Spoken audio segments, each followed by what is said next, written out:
Sean todas y todos muy bienvenidas, muy bienvenidos a esta sesión que tendremos el día de hoy de manera virtual y les recuerdo el día de mañana de manera presencial con el maestro Julio César Cruz Ricardes, de quien permitiré leer unas muy breves líneas curriculares de su vida profesional.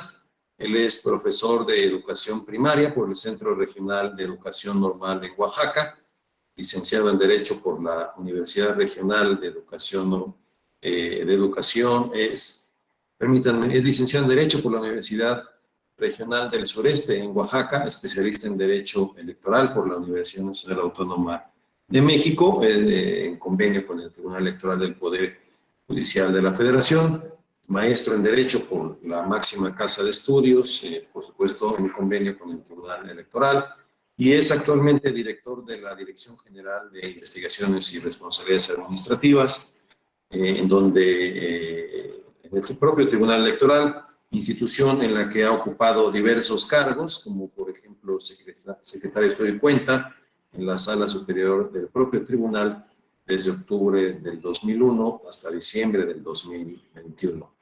Ha sido también secretario de diversos tribunales colegiados y de diversos juzgados de distrito en el Poder Judicial de la Federación.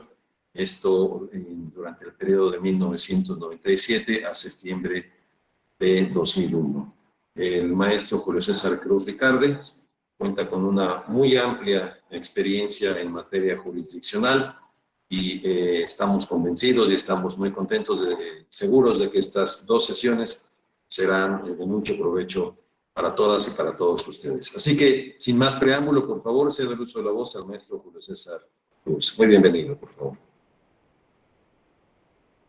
Sí, muchas gracias, maestro Alejandro y maestra Cintia. Es un gran gusto para mí compartir con ustedes esta sesión relacionada con el diplomado en Derecho Procesal Electoral.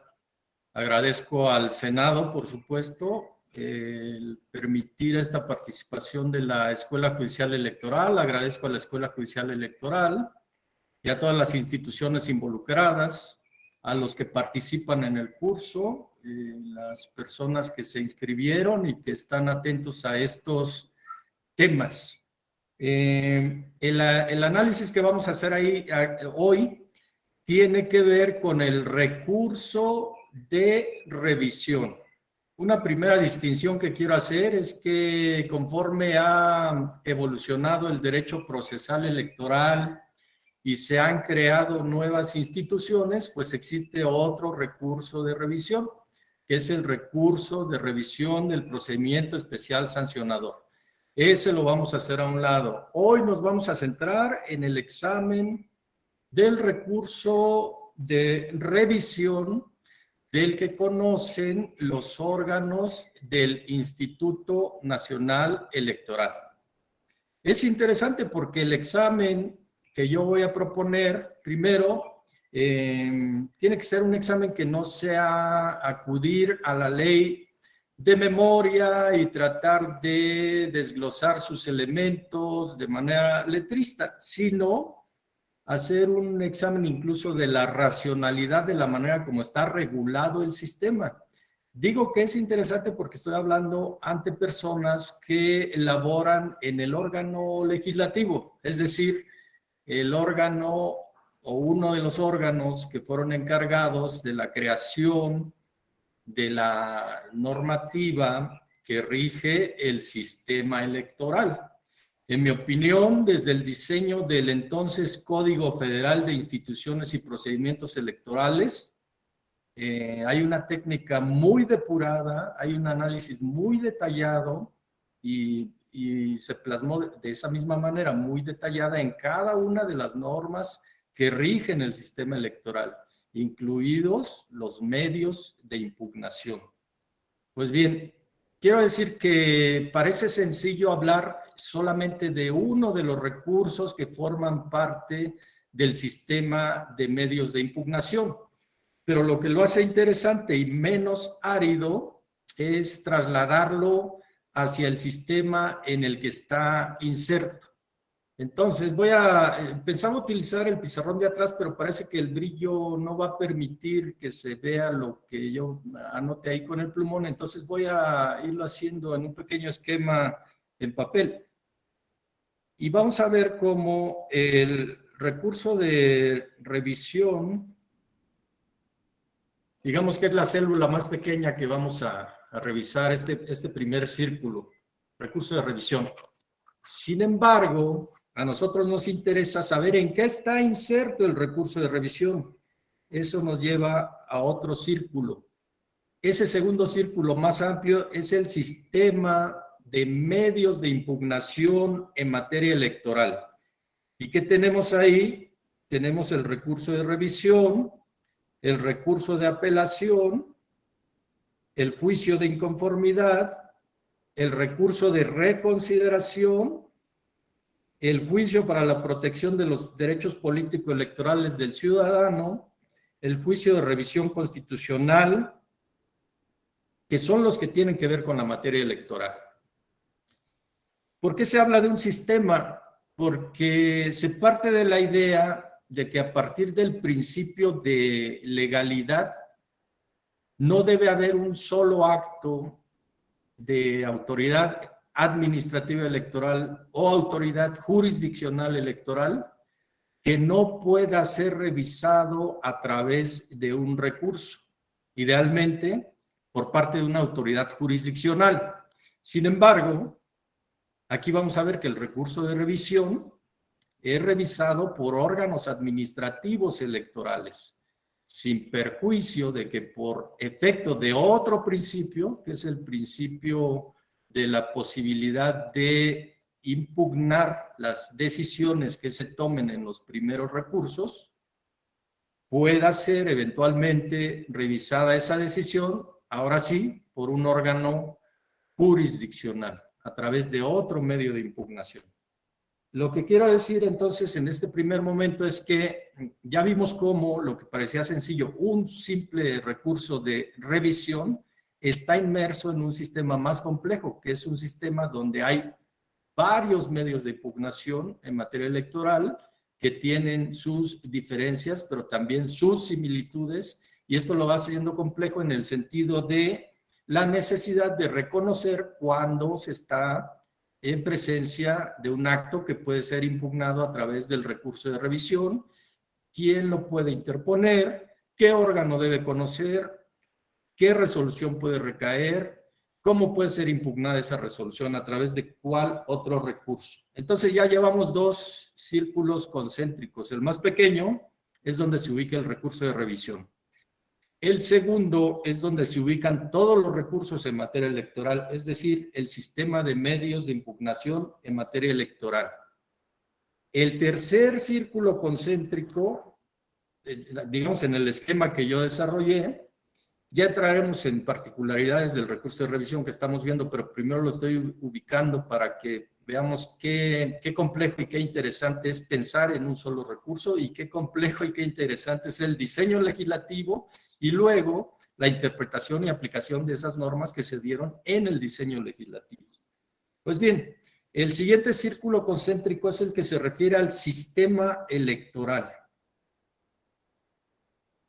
Sistema electoral mexicano, ¿qué implica el sistema electoral mexicano? En términos muy generales y muy rápidos, podríamos decir que los grandes rasgos que definen al sistema electoral mexicano es, primero, que es un sistema en el que se reconoce la división de poderes, poder ejecutivo, poder legislativo y poder judicial.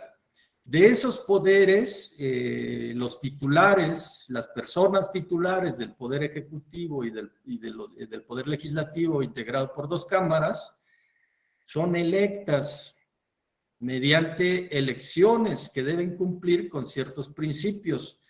Primero, que sean periódicas, libres, auténticas, mediante el voto directo. Todo eso va delimitando, definiendo al sistema electoral. Segundo, es un sistema predominantemente de partidos políticos a los que se les reconoce desde la Constitución la calidad de entidades de interés público. Tercero, se establece también que el Estado tiene la obligación de financiar a los partidos políticos. El financiamiento público es una obligación del Estado.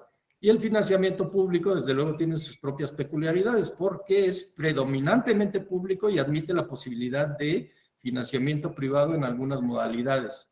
Se da para actividades permanentes, actividades específicas y para actividades de campaña. Ese es otro rasgo.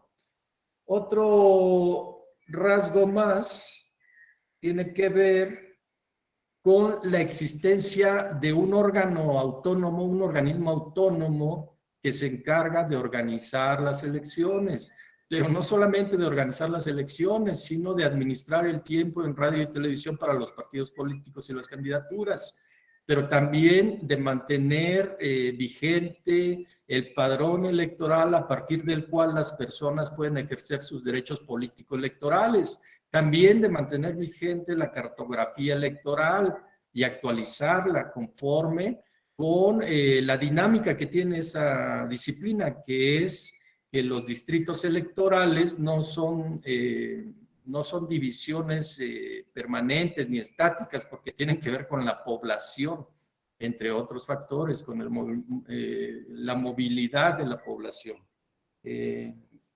Otro rasgo del sistema electoral es que existe un órgano especializado para resolver las controversias que surjan con motivo de los actos que dicten las autoridades en materia electoral, con motivo de las violaciones a los derechos político-electorales de las personas, con motivo de las controversias que surjan de los resultados de las elecciones, con motivo de las inconformidades que surjan respecto de cualquier acto en la preparación del proceso electoral o durante la jornada electoral o durante los cómputos o como efecto de esos cómputos, etcétera, etcétera. Entonces ya tenemos esos rasgos del sistema electoral mexicano.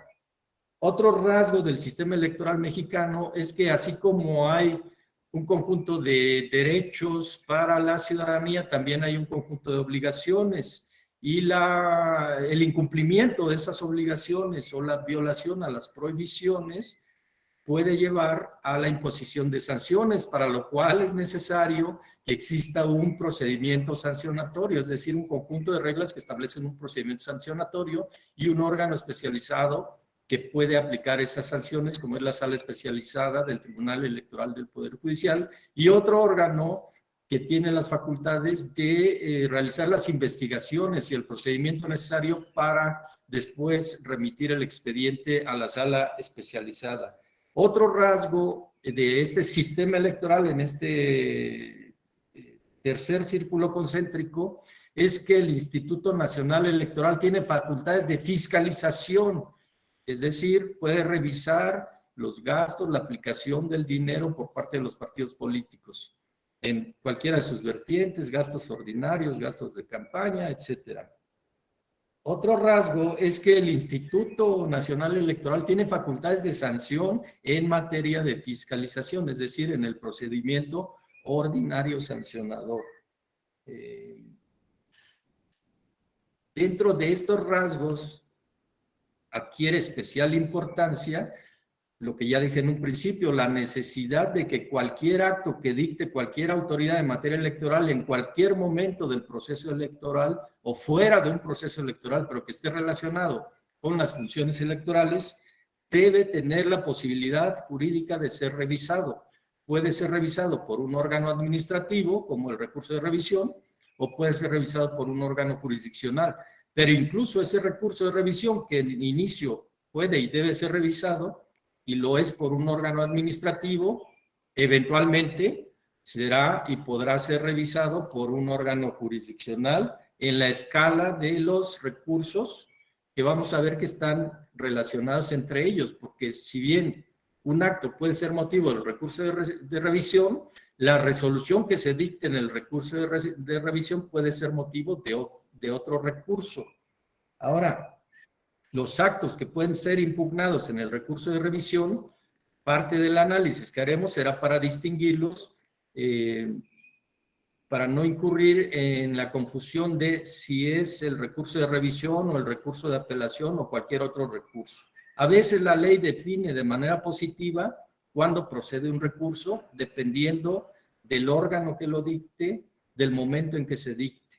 Pero también a veces la ley recurre a una técnica de exclusión en donde el recurso de apelación, por ejemplo, procede por exclusión contra actos que no puedan ser reclamados en inconformidad o en reconsideración. O alguna de las hipótesis también del recurso de revisión procede por exclusión contra actos que no puedan ser reclamados por inconformidad o por reconsideración. Por lo tanto, como dije, todo está entrelazado y en algún momento, si la ley dice procede la revisión contra actos que no puedan ser reclamados en inconformidad o en reconsideración, eso nos obliga a saber entonces cuáles actos pueden ser reclamados en inconformidad y en reconsideración. Y así se va tejiendo el sistema, que es muy lógico, que tiene conexiones muy finas, pero que en nada existe aislado. Seguimos en los círculos concéntricos y ya dijimos, el primer círculo se refiere al recurso de revisión, el segundo al sistema de medios de impugnación en donde está ese recurso de revisión y los demás recursos. El siguiente al sistema electoral, con los rasgos que dije, uno de los más importantes es que exista un sistema de medios de impugnación en materia electoral. ¿Y por qué se habla de sistema? Porque se necesitan normas que establezcan un procedimiento, se necesitan normas que faculten a un órgano a llevar a cabo ese procedimiento del sistema de medios de impugnación electoral, o a varios órganos, porque hay varios órganos competentes dentro de los medios de impugnación en materia electoral. El siguiente círculo concéntrico en este esquema que propongo sería el que se refiere a la forma de gobierno. Es decir, bueno, aquí más o menos no se ve con tanta claridad, solo lo muestro para que vean cómo van los círculos concéntricos haciéndose más amplios. El tema de la forma de gobierno tiene mucho que ver con los siguientes círculos que ya mencionamos, porque nuestro gobierno definido en la Constitución es un gobierno democrático, representativo, federal y laico. Si nos concentramos en el tema de la representación, quiere decir que el poder que reside en el pueblo, según la Constitución, se ejerce a través de los representantes y los representantes se eligen mediante elecciones libres, mediante el voto libre, secreto y directo.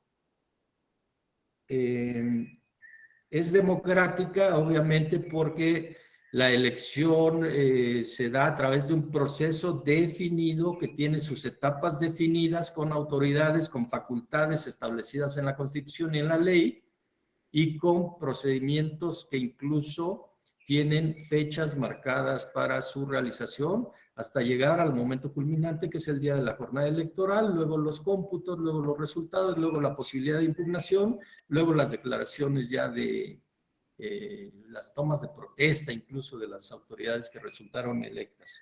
Vean cómo todo tiene una lógica y a lo mejor es un sistema tan complejo que no resulta tan difícil de explicar porque tiene esa congruencia, tiene esa al menos pretensión de completitud, porque es casi completo, podríamos decir, en ese diseño legislativo que viene desde el Código Federal de Instituciones y Procedimientos Electorales y que ha tenido modificaciones, por supuesto, y se han adicionado otras figuras, otras instituciones, tanto a ese código como a la ley de medios, pero que finalmente siempre tiene la pretensión de ser congruente, de ser completo, de abarcarlo todo, de garantizar la regularidad normativa de los actos que dictan todas las autoridades en materia electoral, tanto las administrativas como las jurisdiccionales, no solo las federales, sino también las locales, pero también garantizar la regularidad de las normas que aplican esas autoridades para dictar esos actos. Entonces, tiene un alcance mucho más amplio.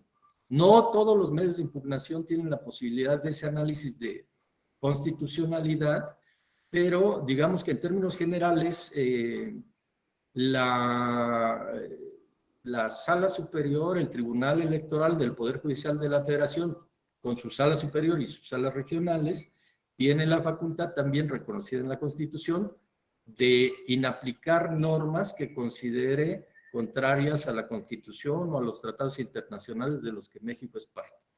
Bueno, vamos en el círculo de la forma de gobierno. El siguiente círculo sería el régimen constitucional.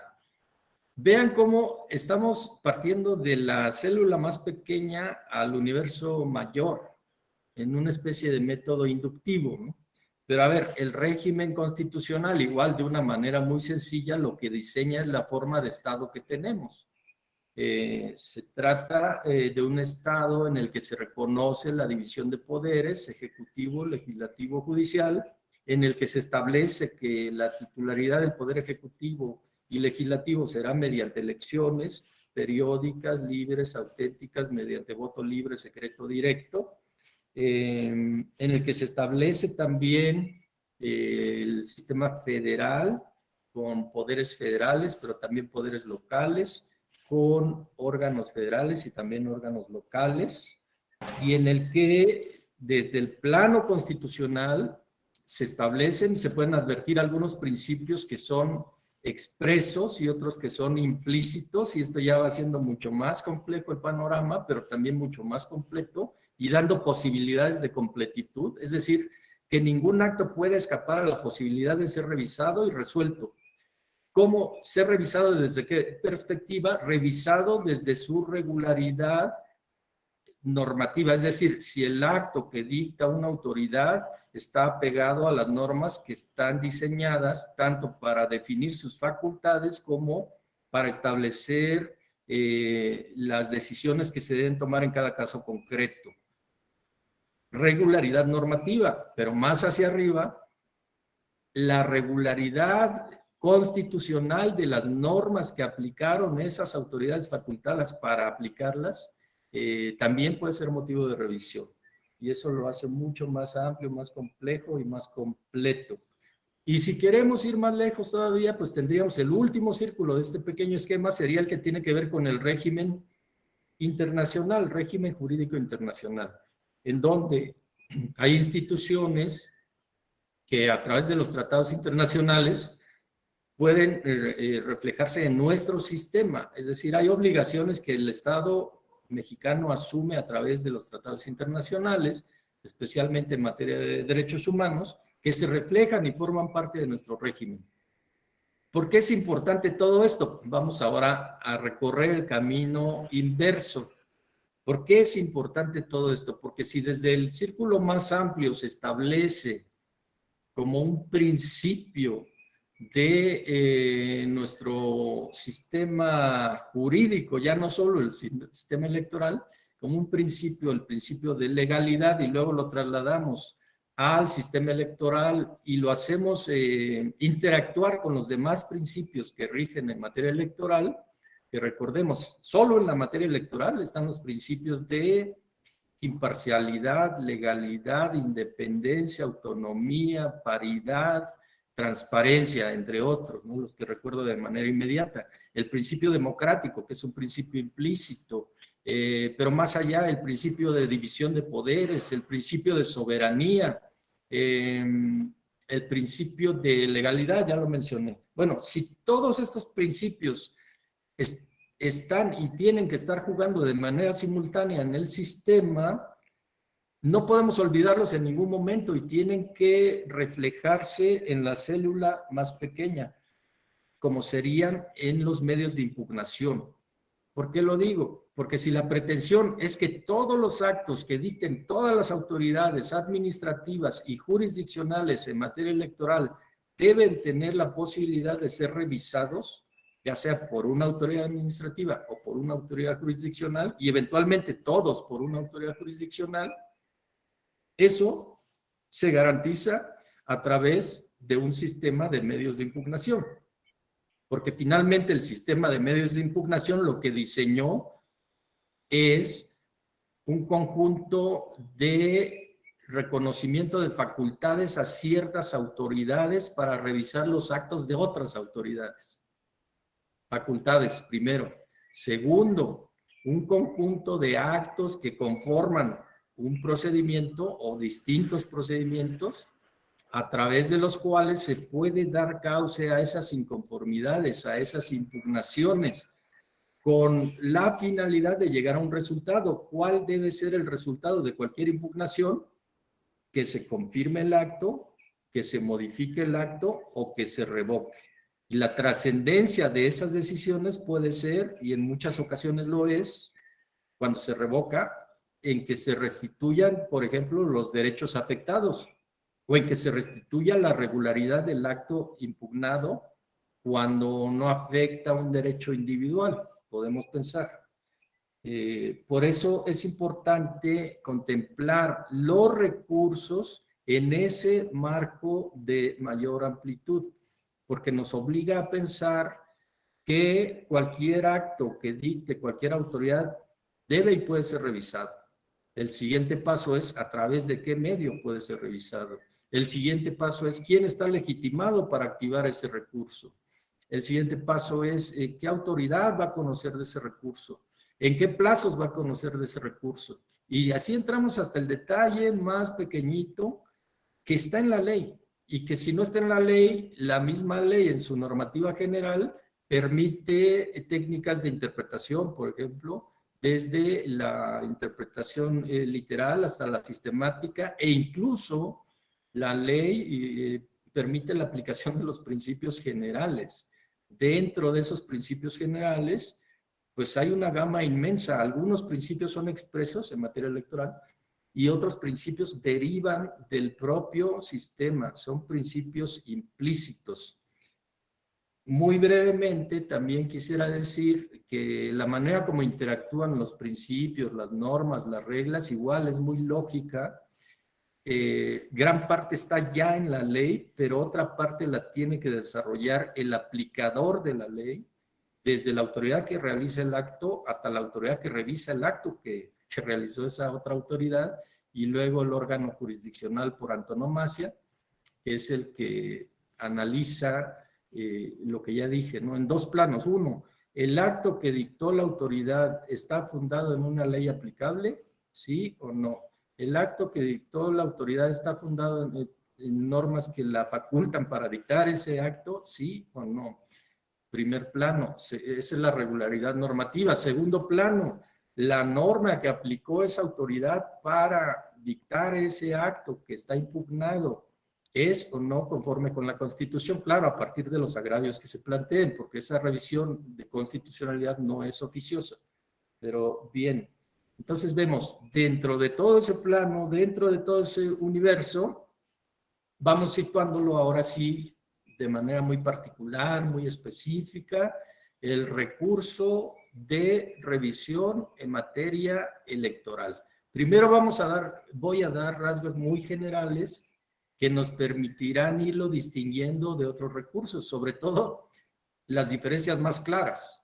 Primero, el recurso de revisión es, por supuesto, un medio de impugnación del que no conoce un órgano jurisdiccional. Es decir, el recurso de revisión va a ser resuelto por órganos administrativos electorales. En un momento vemos cuáles son esos órganos. Primer punto, primera distinción muy grande y muy importante. No va a ser resuelto por órganos jurisdiccionales, sino por órganos administrativos electorales. Estamos hablando en el plano federal, por supuesto. Primera gran distinción.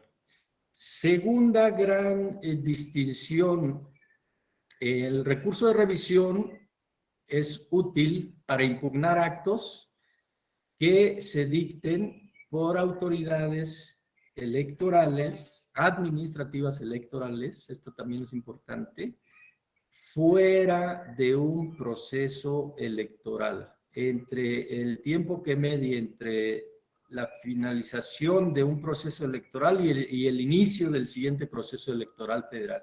El tiempo intermedio, por supuesto, que está saturado de actos que pueden dictar las autoridades electorales, porque el fenómeno electoral no se reduce al proceso electoral o al procedimiento electoral, no.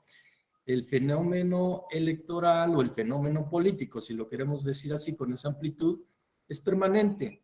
Y la actividad de las autoridades electorales se da todo el año, todos los días del año, solo que adquiere mayor atención cuando ya inicia el proceso electoral y se van dando las etapas de mayor atención, por ejemplo, cuando se definen las candidaturas, cuando se impugnan esas definiciones en los ámbitos internos de los partidos, cuando se registran las candidaturas, con mayor notoriedad, por supuesto, cuando están en desarrollo las campañas electorales y con gran intensidad durante la jornada electoral, los resultados electorales, las impugnaciones y los impactos que esto tiene en los medios de comunicación, por supuesto.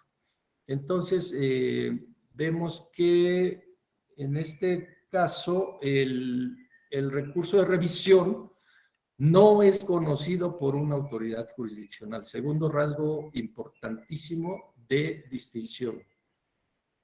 Tercer rasgo importante y digamos en el nivel macro es que todas las resoluciones que se dicten en materia de recurso de revisión son impugnables a través de otro recurso, que es el recurso de apelación.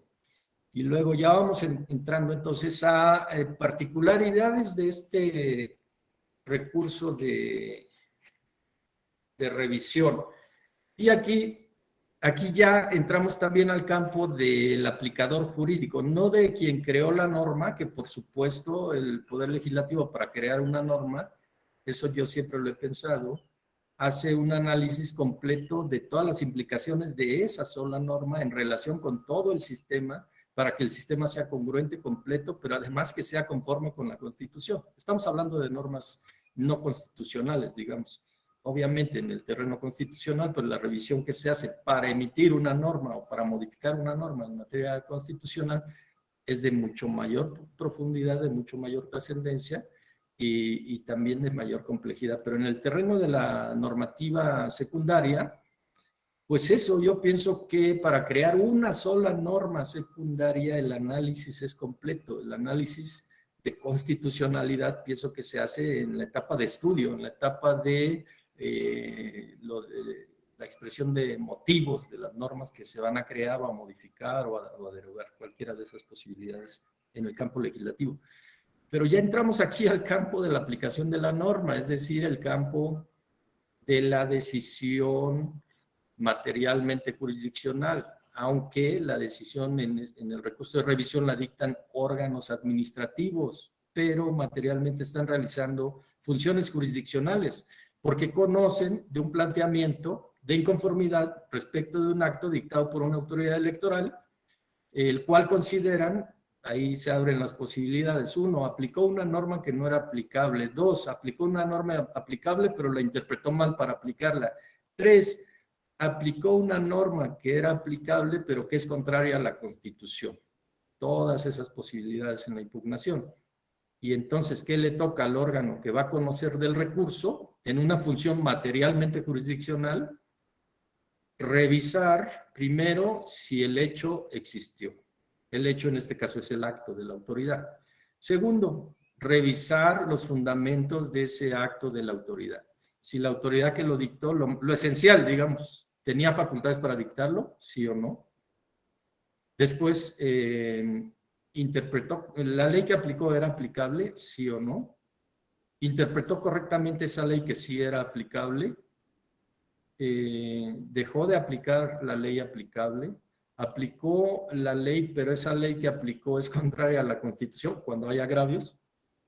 Y en ese análisis, pues también se va volviendo un poco más impredecible la posibilidad de la decisión, porque ya no es tan claro como la letra de la ley. Entramos al terreno de la interpretación de la ley y de las posibilidades de interpretación de la ley. En un primer momento, la autoridad que dicta el acto con base en esa ley ya hizo una interpretación de esa ley y entendió que estaba facultada para hacerlo y además que los alcances de esa ley que aplicó a ese acto son los que esa autoridad le dio. Pero ¿qué pasa? Llega el recurso, vienen planteamientos de las partes inconformes y el órgano que va a conocer tiene que hacer una revisión general, primero, si ese acto es impugnable a través de ese recurso, si está facultado para conocer del recurso, tema de competencia, si los planteamientos sobre los agravios propiamente dicho, que tienen que ver con temas de competencia de la autoridad que aplicó la ley al acto concreto, de alcances de la norma, de constitucionalidad de la norma, si son fundados o no. Para poder hacer ese análisis, la autoridad ya en plano jurisdiccional o en funciones jurisdiccionales, pues tiene que darle una interpretación a la norma que está en revisión o la norma que está en discusión o el acto que esté en discusión por aplicación de esa norma.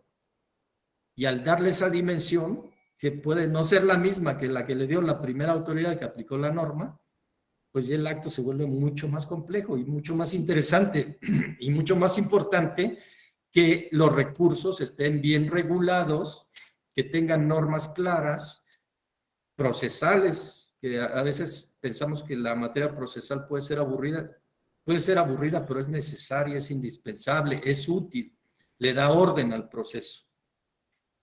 Entonces, ya cuando vemos el recurso en particular, a veces la simple lectura de la norma puede ser incluso para algunos confusa, para otros puede ser muy...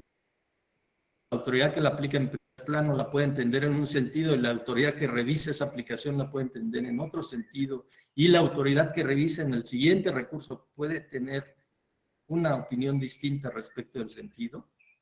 Lo ideal es que no sean tan dispares esas interpretaciones porque entonces se pierde otro principio que es el principio de certeza. Pero en el diseño que tenemos, los órganos cupulares en materia jurisdiccional electoral tienen la última palabra y pueden no estar de acuerdo su criterio con el criterio, por ejemplo, de los órganos del Instituto Nacional Electoral que resuelven los recursos de revisión y obviamente con el criterio de la autoridad que aplicó la norma que fue motivo del acto que luego fue impugnado en el recurso de revisión. Vamos ahora a centrarnos primero, como una parte más de este ejercicio, en el texto del artículo 35 de la Ley General del Sistema de Medios de Impugnación en materia electoral. Pero vean cómo todo va adquiriendo sentido si el examen que se hace es un poquito más allá de la primera impresión. La sola ley se llama así, Ley General del Sistema de Medios de Impugnación en materia electoral. Tiene implicaciones muy grandes. Habla de un sistema, es decir, hay muchos medios de impugnación, hay varias autoridades con facultades para conocer de los medios de impugnación, el objeto de esos medios de impugnación es diferente, la finalidad de esos medios de impugnación es distinta, pero todo quizá para una finalidad mayor, que es la regularidad de la renovación de los poderes legislativo y ejecutivo, la regularidad normativa y también la regularidad constitucional cuando se abre la posibilidad de ese examen. Entonces, la primera parte del artículo 35 constitucional dice, lo voy a leer textual, durante el tiempo que transcurra entre dos procesos electorales federales y dentro de un proceso electoral exclusivamente en la etapa de preparación de la elección, el recurso de revisión procederá para impugnar los actos o resoluciones que causen un perjuicio a quien teniendo interés jurídico lo promueva y que provengan del secretario ejecutivo y de los órganos colegiados del Instituto Federal Electoral, eso dice la ley, ahora Instituto Nacional Electoral, a nivel distrital y local.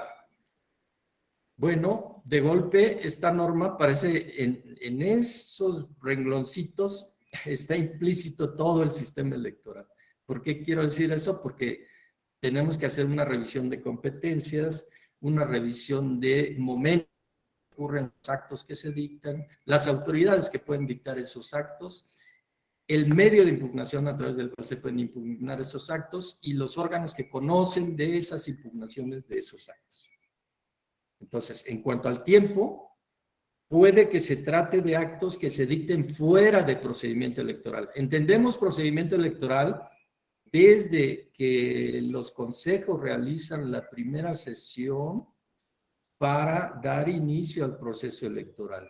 Y todos los demás actos preparatorios de la elección, hablemos de instalación de casillas, la etapa de definición de candidaturas al interior de los partidos políticos, la etapa de registro de candidaturas, la etapa de campañas electorales, la etapa de jornada electoral, resultados, impugnaciones, hasta la toma de protesta. Todo eso es el proceso electoral. Y por supuesto que dentro de ese proceso tan amplio hay infinidad de actos que dictan las autoridades, ya sea administrativas electorales o jurisdiccionales electorales. Y por eso es importante saber qué acto se dictó, en qué momento se dictó y cómo puede ser impugnado. Entonces ahí ya hablamos del momento, fuera del proceso electoral. O también dentro de un proceso electoral, pero solamente en la etapa de preparación de la elección. A eso se refiere esta primera parte del artículo 35. Y la distingue con mucha claridad. Entonces, ese tipo de actos, fuera del proceso electoral o dentro del proceso electoral, pero en la etapa de preparación de la elección, este recurso es procedente. ¿Pero contra qué actos?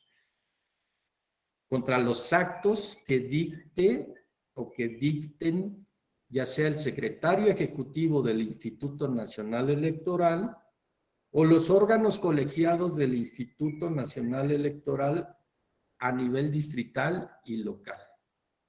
¿Cuál es la importancia de esto? Que a través del recurso de revisión no vamos a poder impugnar actos de los órganos centrales del Instituto Nacional Electoral. Una distinción importante. No son impugnables por revisión los actos del Consejo General del Instituto Nacional Electoral, ni los actos de la Junta General Ejecutiva. Tampoco son impugnables, son órganos centrales. Son impugnables los actos que dictan los órganos colegiados del Instituto Nacional Electoral en el plano distrital y local. ¿Cuáles son esos órganos? Las juntas distritales electorales del Instituto Nacional Electoral, las juntas locales electorales del INE, los consejos distritales del INE, los consejos locales del INE y también los actos del secretario ejecutivo. Este mismo artículo señala que no son impugnables los actos de los órganos de vigilancia. Y entonces de estas solas líneas surgen muchas preguntas. Primero, si son impugnables solo los actos de los órganos colegiados del Instituto Nacional Electoral a nivel distrital y local, es importante saber, por ejemplo, que esos órganos distritales y locales, algunos de ellos no son permanentes, se activan con el proceso electoral. Son permanentes las juntas distritales y las juntas locales. Y se activan con el proceso electoral los consejos distritales y los consejos locales.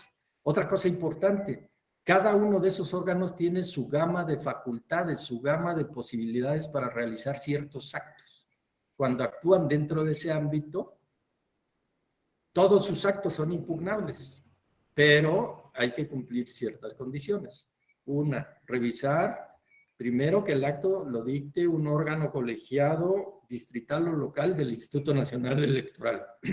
Segundo, si es durante el tiempo que media entre un proceso electoral federal y otro, o si es durante el proceso electoral, pero solo en la etapa de preparación de la elección.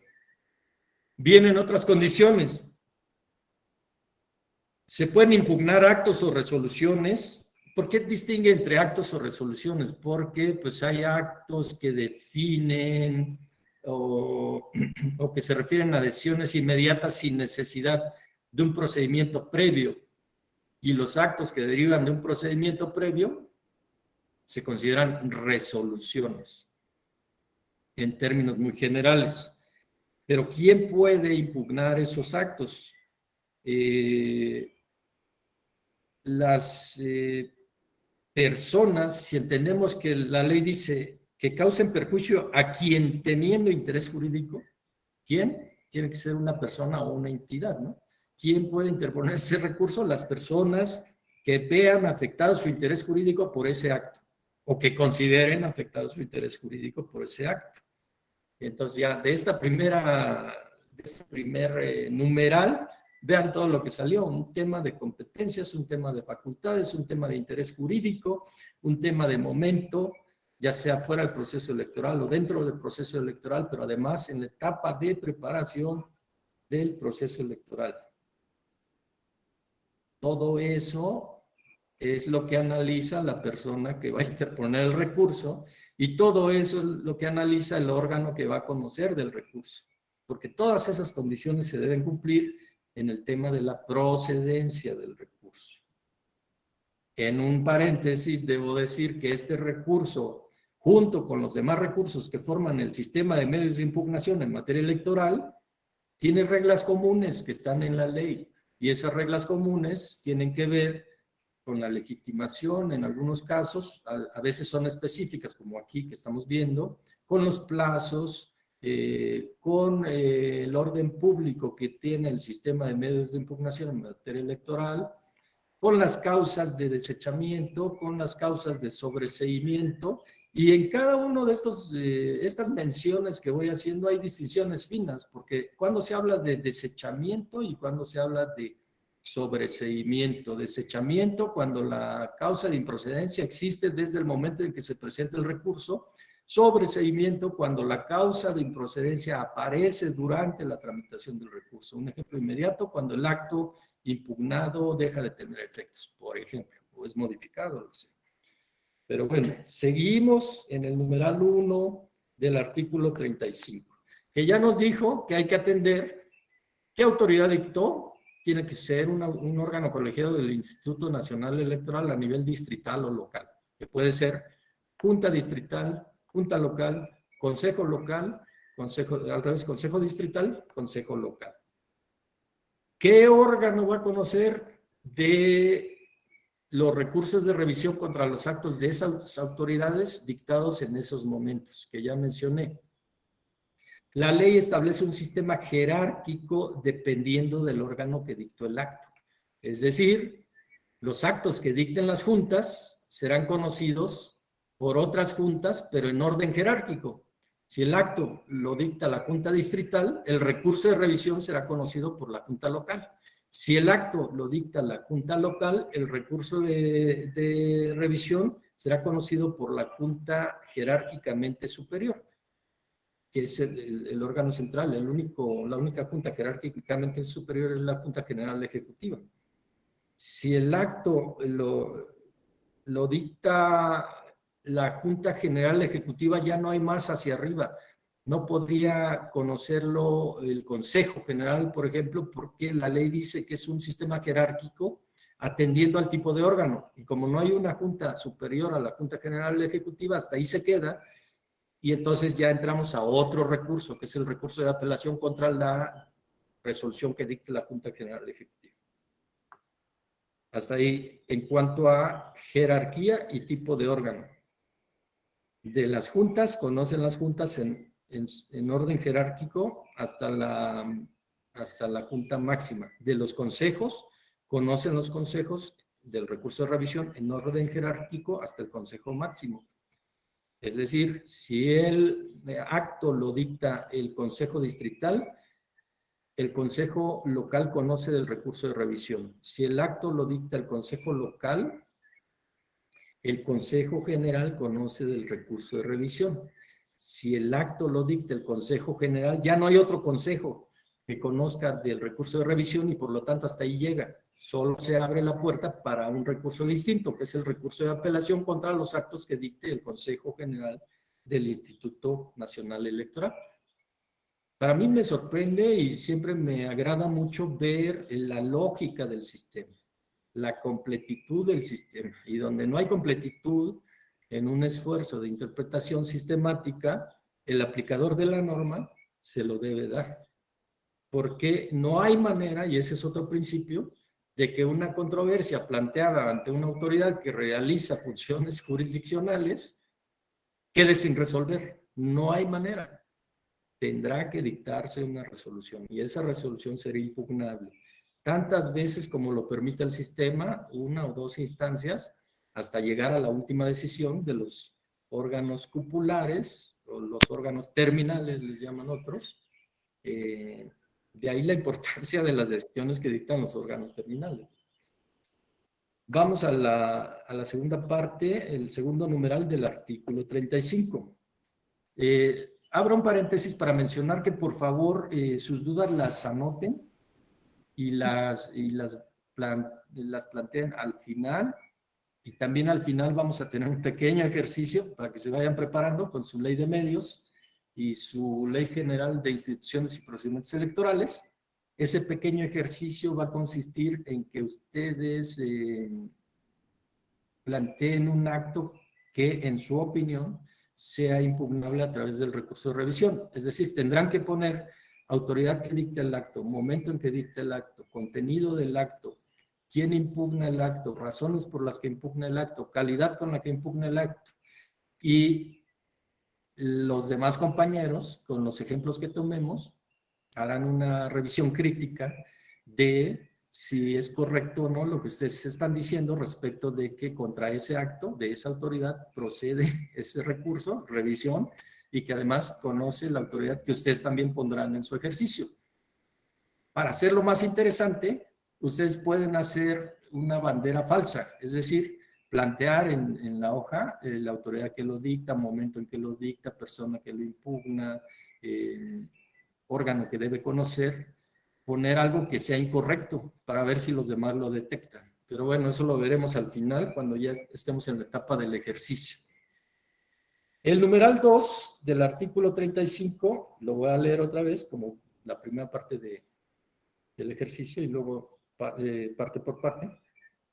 Dice, durante el proceso electoral, en la etapa de resultados y declaraciones de validez de las elecciones, los actos o resoluciones de los órganos del instituto que causen un perjuicio real al interés jurídico del partido político recurrente, cuya naturaleza sea diversa a los que puedan recurrirse por las vías de inconformidad y reconsideración y que no guarden relación con el proceso electoral y los resultados del mismo, serán resueltos por la Junta Ejecutiva o el Consejo del Instituto jerárquicamente superior al órgano que haya dictado el acto o resolución impugnada. Primera distinción importante, incluso respecto del numeral anterior. Aquí ya no se refiere a actos que se dicten en la etapa intermedia entre un proceso electoral y otro, no, aquí ya es durante el proceso electoral. Primera distinción importante respecto al numeral anterior incluso.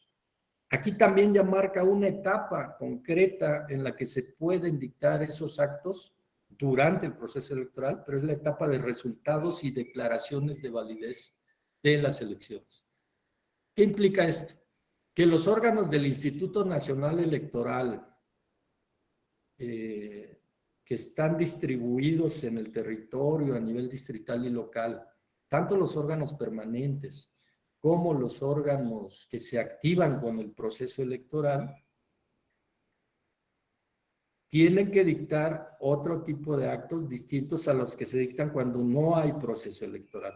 Y están relacionados, obviamente, si nos centramos ya en la etapa de resultados y declaración de validez, esencialmente con los cómputos de las elecciones. Pero sí, digo, si queremos ser un poquito más minuciosos, pues están relacionados con el cómputo que se hace desde la casilla.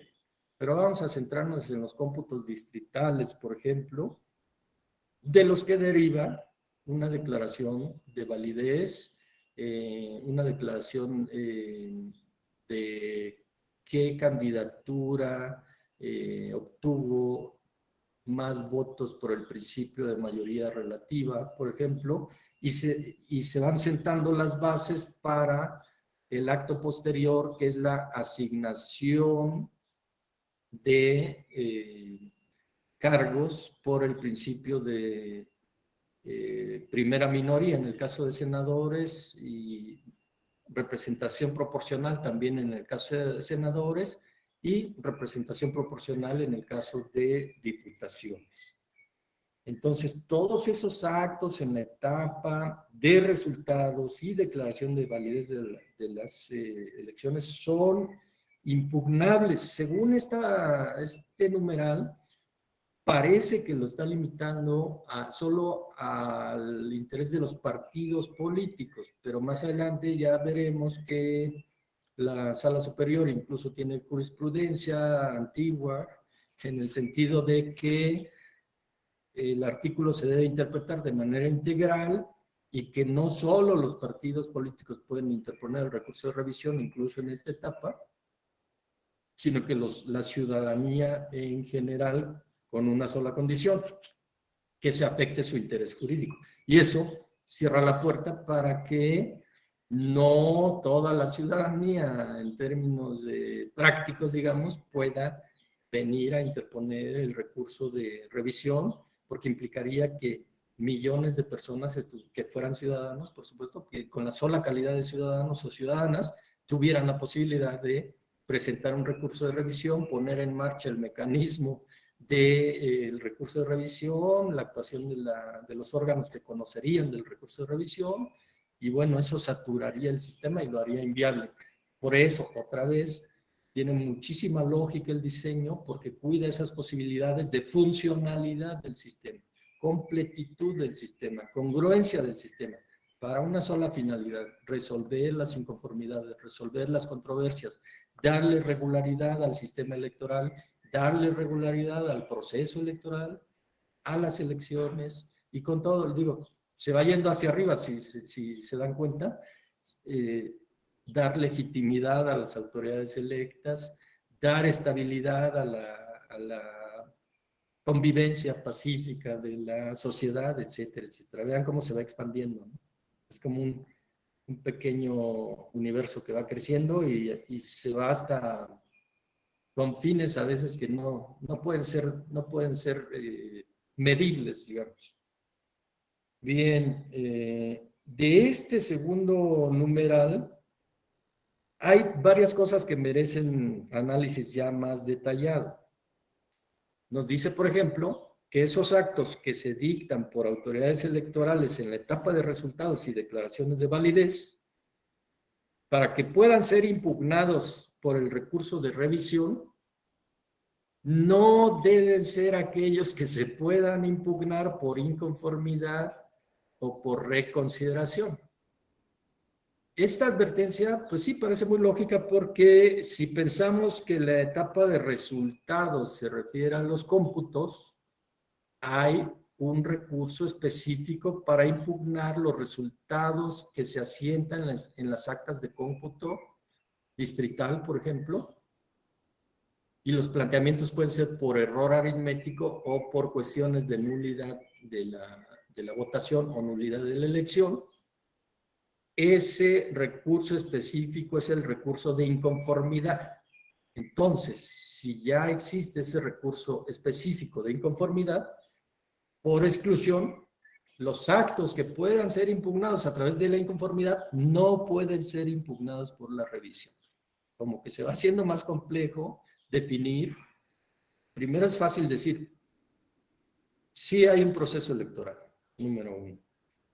Estamos en la etapa de resultados y declaración de validez, número 2.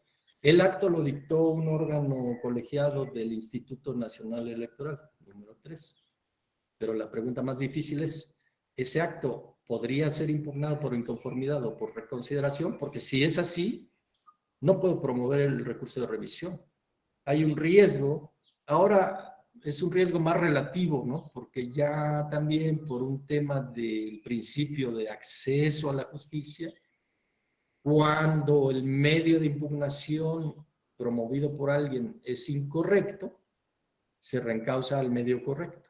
La autoridad lo reencausa al medio correcto. Es decir, no hay consecuencia por la equivocación del medio, que quizá esa equivocación es provocada también por la complejidad del sistema y por las posibilidades que se dan en la vida real, ¿no? Que pueden ser muy amplias.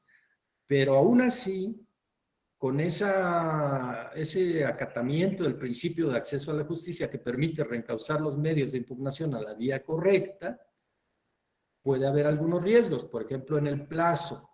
Si la persona o el partido que decide interponer un recurso equivoca en su apreciación la vía, y si ese recurso tiene un plazo distinto al plazo general de 4 días, es decir, un plazo más corto, pero lo hace pensando que está en un caso de un recurso con plazo de 4 días, obviamente ahí se tendrá una consecuencia, porque si lo presenta al cuarto día y es un recurso distinto, aunque se reencauzara, estaría fuera de plazo y sería una causa de improcedencia y una causa de desechamiento.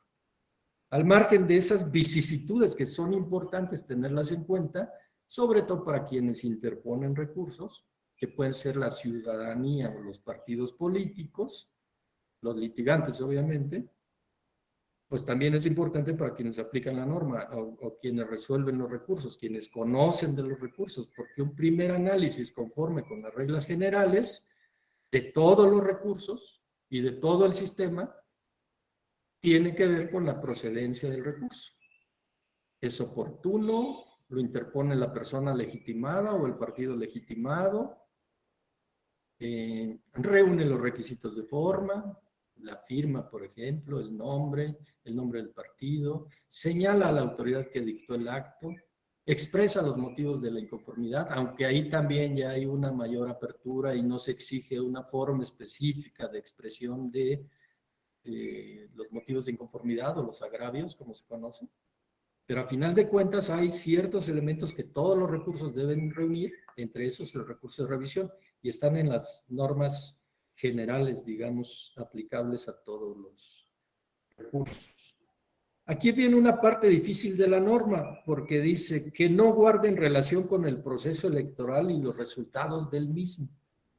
Está un poco difícil pensar en un acto que se dictó durante el proceso electoral. En la etapa de resultados y declaraciones de la elección por un órgano del Instituto Nacional Electoral, que no pueda ser conocido en recurso de inconformidad. Bueno, aquí vemos a lo mejor algo de redundancia, porque si dice que el acto no pueda ser conocido por el recurso de inconformidad, en el recurso de inconformidad, y adelante dice que no tenga que ver con los resultados del proceso, que no guarde relación con el proceso. Bueno, precisamente cuando decimos si puede ser conocido por el recurso de inconformidad, sabemos que ahí el objeto de ese recurso son los resultados.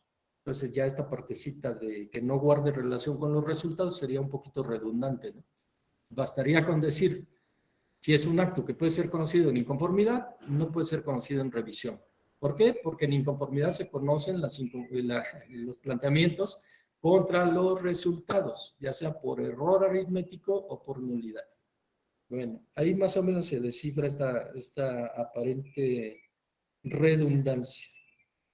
Luego, delimita también, ya no habla de, bueno, sí habla de las juntas o consejos, pero no distingue si se trata de juntas distritales ejecutivas o locales ejecutivas. Entonces, ante la falta de distinción, debemos entender comprendidas las juntas distritales ejecutivas y las juntas locales ejecutivas. También dice, o consejo del instituto. ¿Cuál consejo? Ya sabemos, órganos descentralizados, no hablamos de los centrales. Entonces, tendríamos que pensar que se está refiriendo al consejo distrital o al consejo local. ¿Por qué? Porque ya estamos durante el proceso electoral. Y durante el proceso electoral, tanto los órganos permanentes como los que se activan en esa etapa están en funciones. Y por eso hablamos de juntas y consejos. ¿Quién conoce de esos recursos de revisión que cumplan todas las condiciones que ya mencioné? Otra vez, el sistema jerárquico. Si el acto proviene de una junta distrital o local, conocerá la junta de jerarquía superior. Si es junta distrital, conoce la junta local. Si es junta local, la junta ejecutiva, la general ejecutiva. Si el acto proviene de un consejo, el consejo jerárquicamente superior. Si es consejo distrital, conoce el consejo local. Si es consejo local, conoce el consejo general, y hasta ahí llegó la jerarquía, y ya no procede revisión contra lo que decida el consejo general, sino procede apelación, pero engarza perfectamente dentro del sistema de medios de impugnación en materia electoral.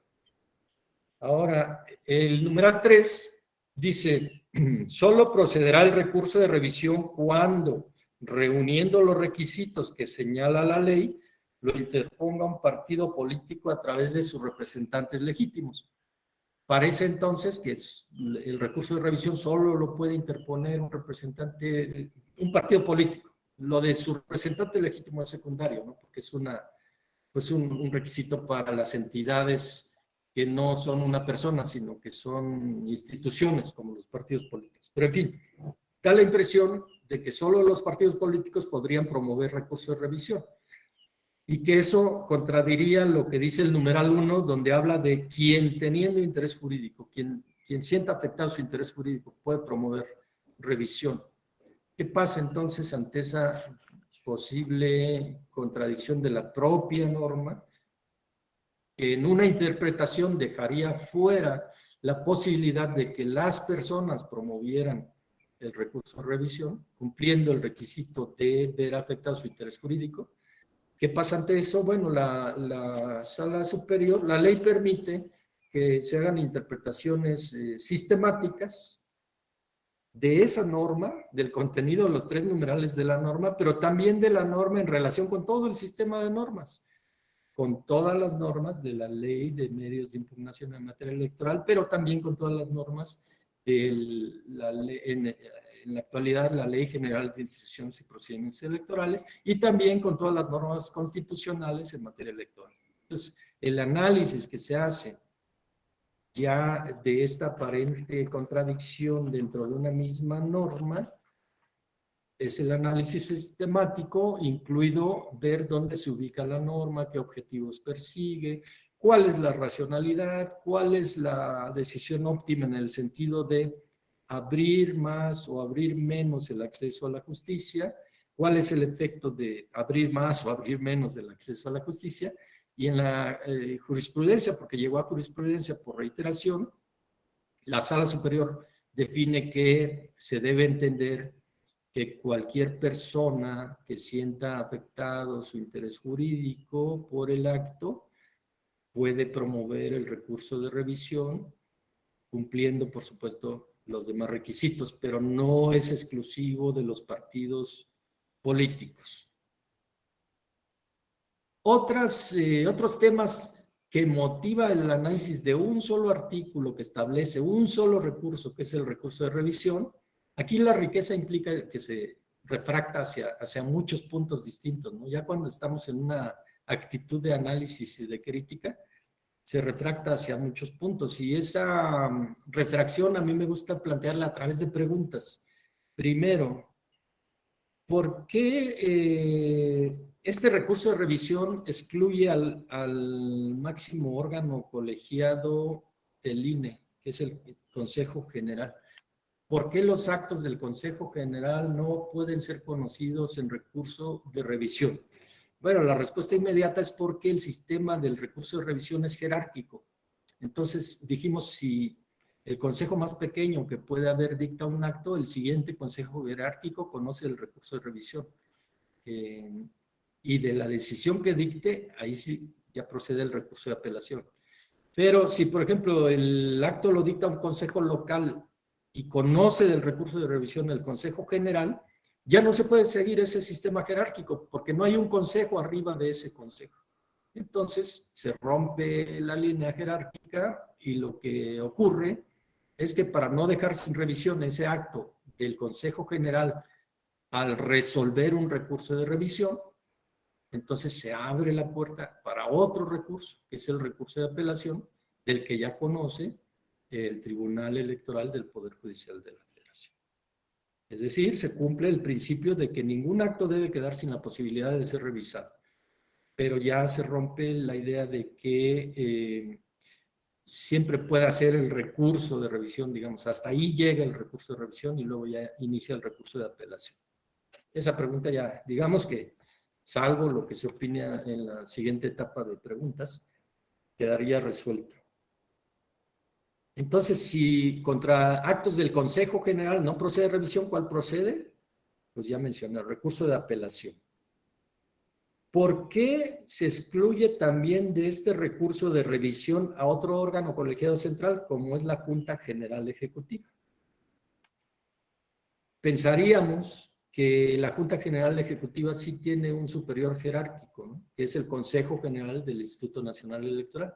Sí lo tiene, pero su naturaleza es distinta, porque esta es junta y el otro es consejo. Entonces, en el orden jerárquico, solo puede conocer una junta superior jerárquica a la que dictó el acto. Y la Junta General, como junta, no tiene una junta superior jerárquica. Lo que tiene es un Consejo General. Entonces, contra los actos de la Junta General Ejecutiva, si no procede la revisión, yo pensaría que debe proceder la apelación, también por las mismas razones. Ahora, aquí está interesante, porque ya vimos, ¿no? De los actos de las juntas distritales conoce la Junta Superior Jerárquica. De los actos de los consejos distritales, el Consejo Superior Jerárquico. De los consejos locales, el Consejo General. Pero ¿qué pasa cuando el acto lo dicta el secretario general ejecutivo? Si volvemos a la redacción del numeral 1, el secretario ejecutivo, perdón, ahí menciona que sus actos pueden ser impugnables a través del recurso de revisión, pero la pregunta es, ¿quién conocería si no existe esa relación jerárquica, digamos, de secretaría ejecutiva? No hay otra secretaría encima de esa secretaría ejecutiva, lo que hay es un consejo general, otra vez, ¿no? Pero bueno, el que conoce, el órgano que conoce en revisión de esos actos del secretario ejecutivo es el que más se parece en su naturaleza a una secretaría ejecutiva, que sería la Junta General Ejecutiva. Otra pregunta que surge, ¿qué recurso procede entonces contra la Junta General Ejecutiva? Si es en el nivel de juntas la máxima jerárquica. No procede el de revisión, pero sí procede el de apelación, conforme con el artículo 40 de la Ley de Medios. Luego, ¿qué órganos colegiados tiene el INE a nivel distrital y local? Ya los mencioné. Habrá juntas distritales, juntas locales, consejos distritales, consejos locales. Unos son permanentes, otros se activan con el proceso electoral. Aquí viene a colación algo bien importante, que cuando se trata de procesos que implican la participación de millones de personas y por lo tanto se trata de procesos que implican la necesidad de contabilizar millones de votos, que es el acto en el que se concreta la participación de aquellas personas que acuden a votar, para hacerlo manejable desde el punto de vista administrativo, se tiene que crear un método, se tiene que crear un sistema. ¿Y cuál es el sistema que ideó el legislador? Sigo insistiendo, de manera muy apropiada, muy completa, muy congruente, dividir el territorio en distritos electorales, que tiene otras implicaciones, por supuesto, implicaciones políticas también. Pero esa división del territorio en distritos electorales, atendiendo a la población, atendiendo a la geografía, atendiendo a la etnicidad, atendiendo a la compacidad, entre otros factores, hace manejable un acto complejo en donde se manifiesta la voluntad de millones de personas, como son las elecciones en nuestro país, donde hablamos de un padrón electoral en donde ya, si no recuerdo mal, el padrón ya supera los 89 millones o los 90 millones, en donde, por cierto, predomina el número de mujeres que están inscritas en el padrón electoral, en los listas nominales electorales. Pues bien, para ser manejables esos datos, es óptimo dividir en distritos electorales, porque son células pequeñas, más manejables, en donde cada distrito electoral tendrá un número de casillas instaladas. El cómputo distrital se reducirá a ese número de paquetes electorales derivados de las casillas instaladas. Surgirá un acta y al final habrá 300 actas, ¿no? Cuando hablamos de elecciones federales en donde se tienen que contabilizar los 300 distritos electorales. Eso también hace más manejable la impugnación, porque imagínense una impugnación, bueno, antes que eso, imagínense un cómputo de una elección de presidencia de la República si no hubiera estas células o divisiones o subdivisiones que son los distritos electorales y las juntas distritales electorales y los consejos distritales electorales, si no existiera y que fuera un solo cómputo. ¿Cómo se organiza eso? Millones de votos, ¿cómo se contabilizan si no se fragmentan para poderlo hacer de manera ordenada y además en poco tiempo? Porque el cómputo toma escasos días, no toma semanas, toma un poco más de tiempo cuando hay recuentos, ¿no? Pero también está previsto el procedimiento ordenado en la ley para esos efectos. Pues bien, esa fragmentación permite el manejo ordenado, racional de los datos y también permite la impugnación ordenada, racional de los datos y la resolución de esas impugnaciones. Otra pregunta que surge de este medio de impugnación, que es el recurso de revisión,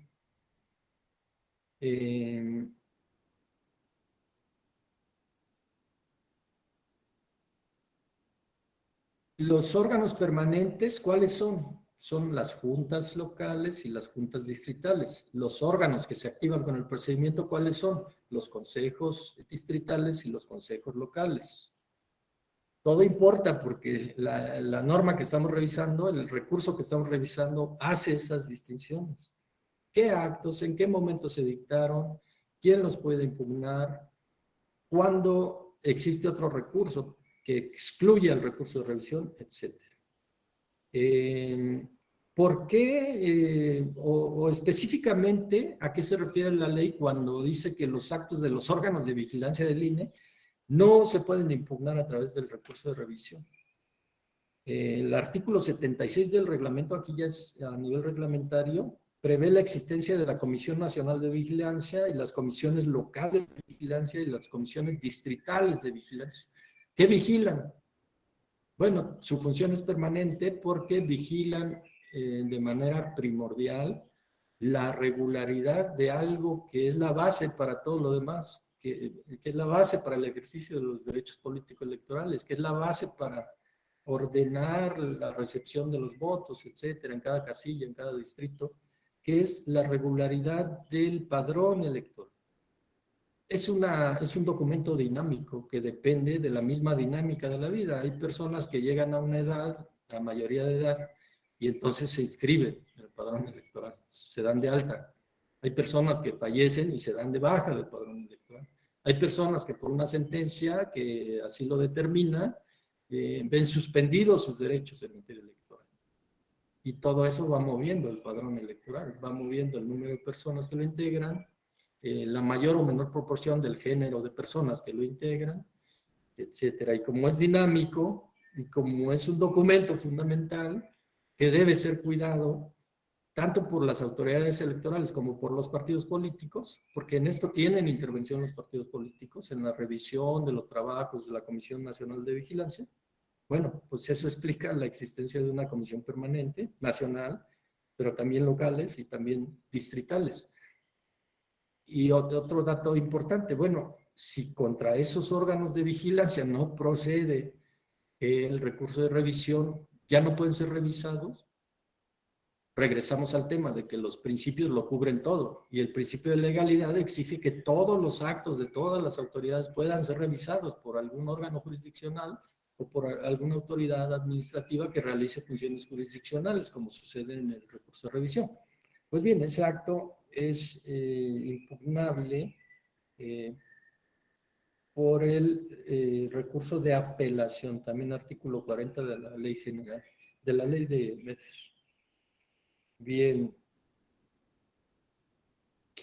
La siguiente pregunta, ¿quiénes están legitimados para promover el recurso de revisión en la primera hipótesis? Pues ya se dijo, ¿no? Cualquier persona que resienta una afectación a su interés jurídico, pero también cualquier partido político o agrupación política que resienta una afectación en su interés jurídico. ¿Por qué digo agrupación política? Porque el numeral 1 se refiere a actos fuera del proceso electoral en la primera parte, y en la segunda parte se refiere a actos durante el proceso electoral, pero solo en la etapa de preparación del proceso electoral. Entonces, en actos fuera del proceso electoral, por supuesto, un acto de una autoridad administrativa electoral descentralizada del INE puede afectar el interés, por ejemplo, de una persona o de una agrupación política o de un partido político. Fuera del proceso electoral, dentro del proceso electoral, puede afectar una candidatura, puede afectar un partido político, puede afectar una coalición, etcétera.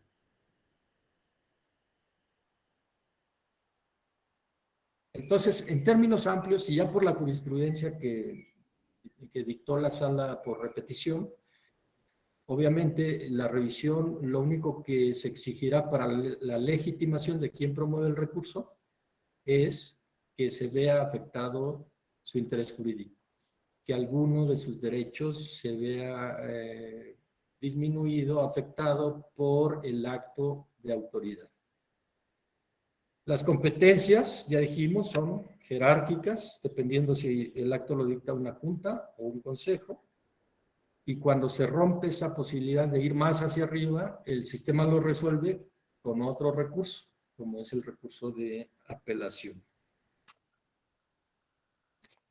Ahora, esto parece sencillo, pero vamos a ver cómo en la práctica, incluso los tribunales o las autoridades ante quienes se promueven los recursos caen en confusión y el camino se hace más largo hasta reencauzar o llevar al cauce correcto la impugnación para que pueda ser resuelta por el órgano competente.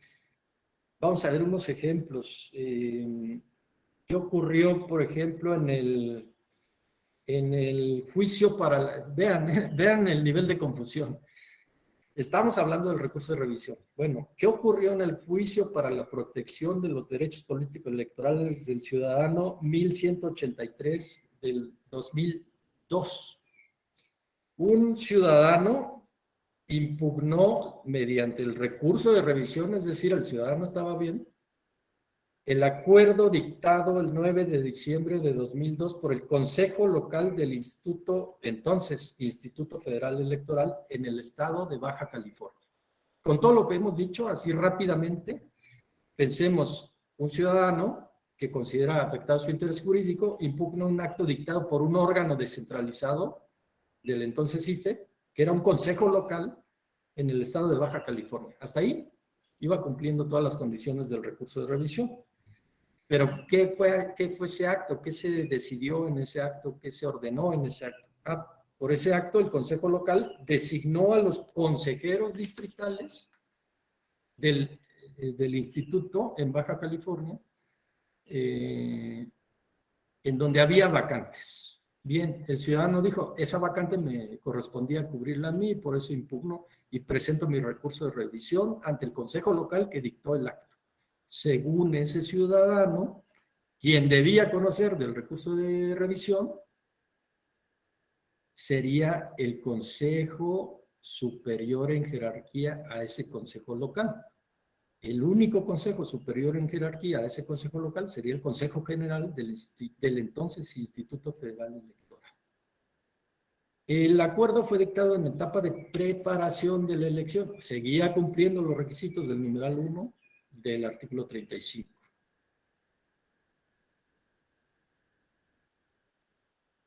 Bien, presentó su recurso, pero ¿qué ocurrió? ¿Qué hicieron las autoridades?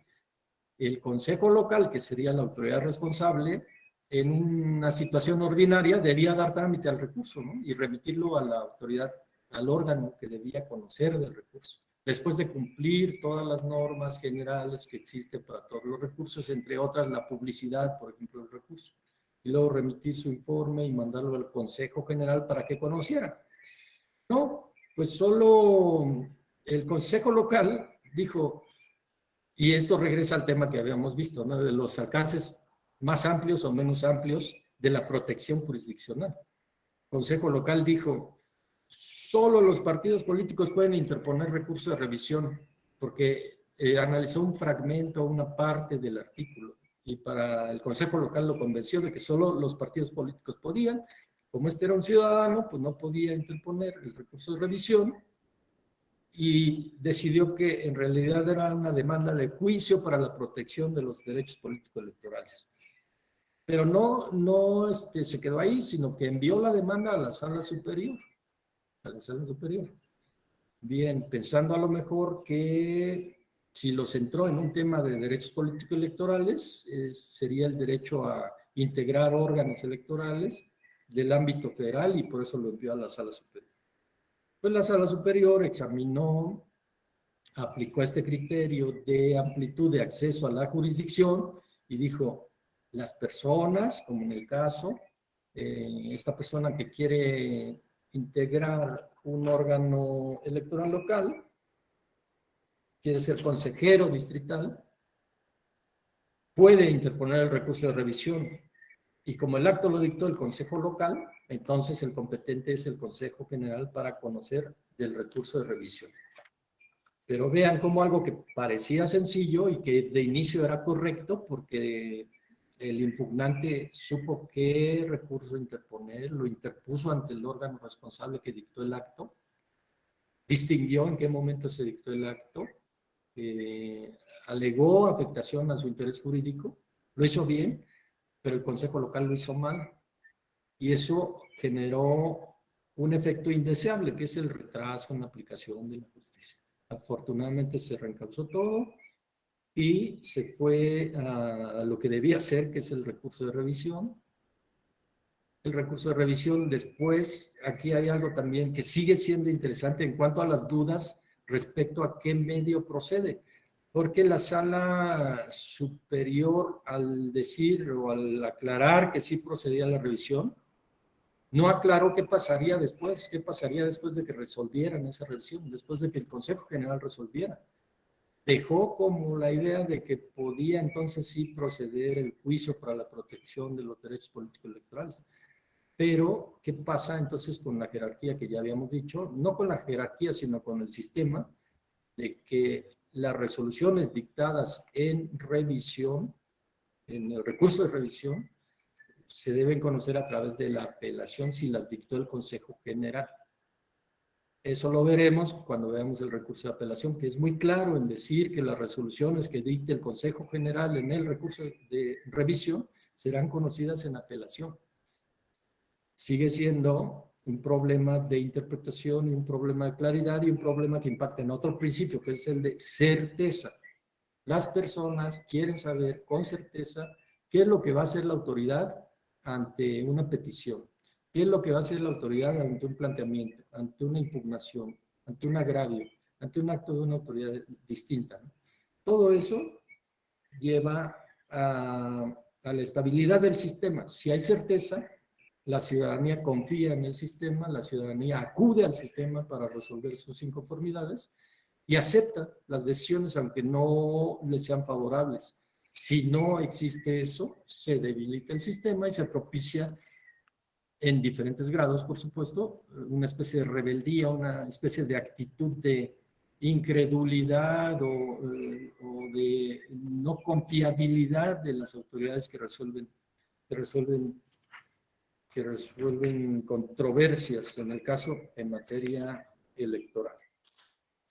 Vamos a pasar a la etapa de preguntas y de inmediato pasamos al ejercicio que ya les comenté al principio, si están de acuerdo.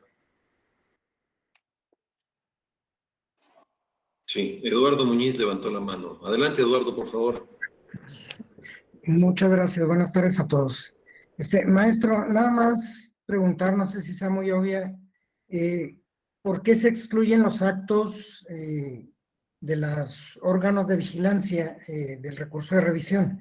Es decir, no sé si sea por su naturaleza, porque definitivamente los emite el registro en cuanto a padrón, lista nominal, o por ejemplo, redistritación, sea el consejo.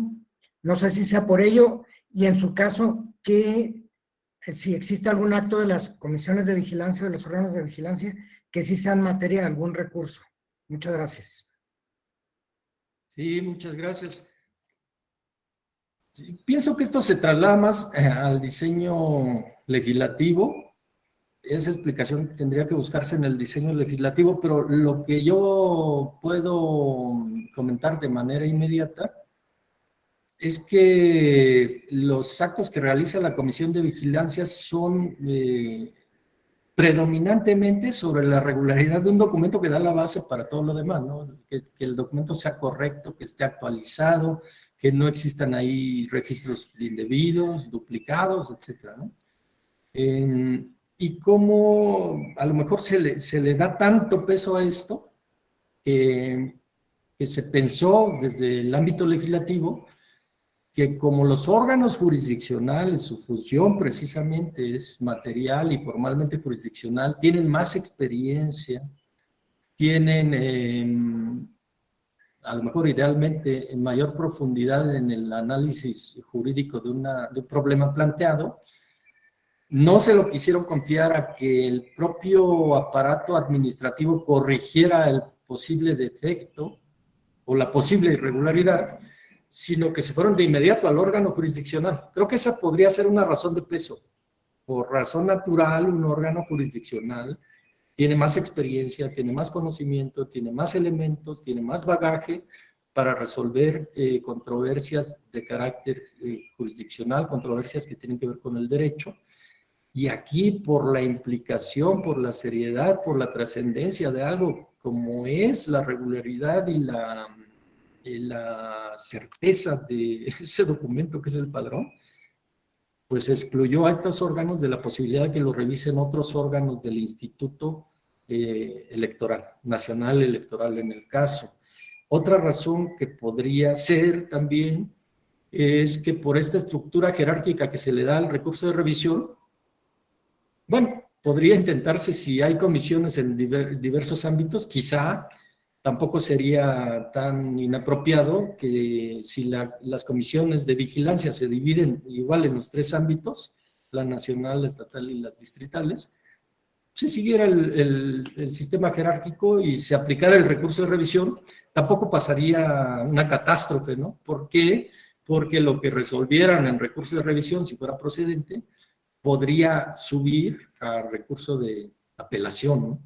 Ahora, los actos de la comisión sí son impugnables a través del recurso de apelación, a través del recurso de apelación. O sea, se cumple otra vez con el principio de que ningún acto de ninguna autoridad quede exento de esa revisión hasta lo posible, ¿no? Porque tampoco hay instancias infinitas, las cosas se tienen que resolver en algún momento por algún órgano, así sea cupular, y así incluso con el riesgo de que la decisión cupular sea mala o sea errática, o sea, pero bueno, ya ese es otro tema, pensando en que los órganos cupulares están integrados por personas capaces, personas profesionales, personas honestas, etcétera, etcétera, el mundo ideal, ¿no? Pero bueno, gracias por la pregunta.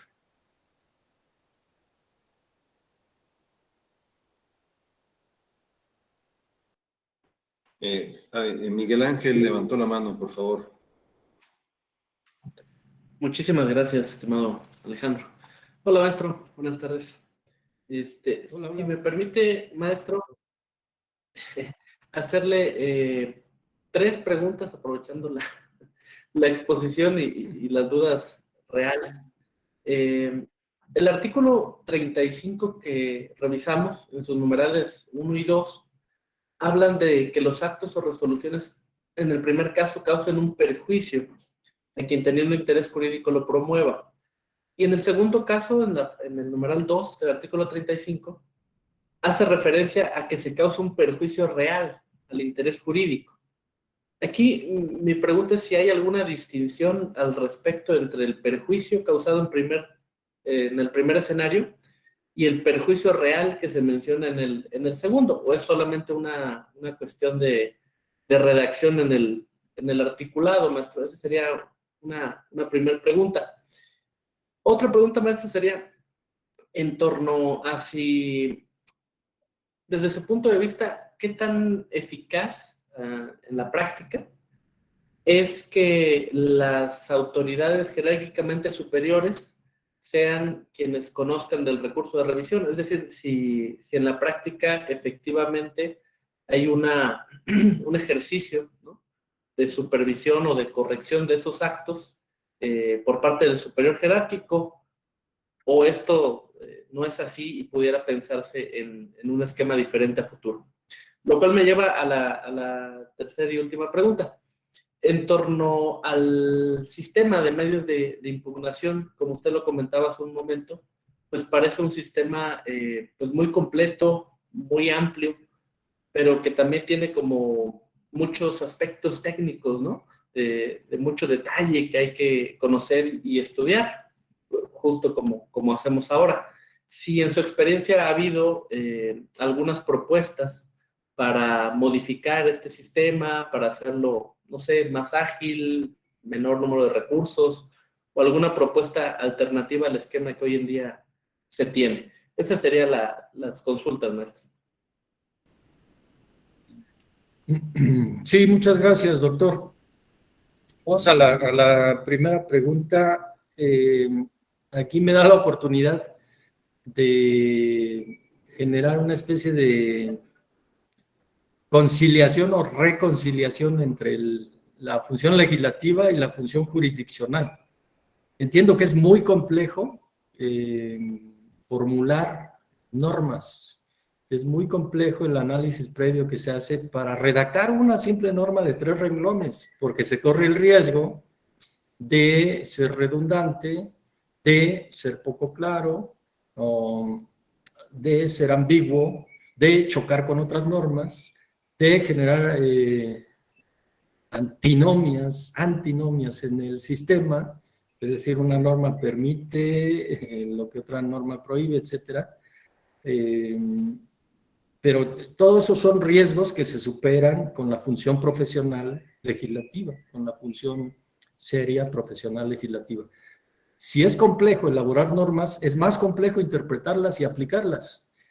Y la pregunta me parece muy genuina porque de un mismo concepto que podría ser fácil de entender como es el interés jurídico, en la siguiente línea se habla de perjuicio y en la otra de perjuicio real. Yo, desde la perspectiva de una autoridad que tuviera que juzgar, no exigiría una distinción entre uno y otro, sino simplemente que se cumpliera la existencia de un perjuicio, de una afectación a un derecho, de una limitación al ejercicio de un derecho de quien promueve el recurso. Y con eso se cumpliría el otro elemento que sería el interés jurídico.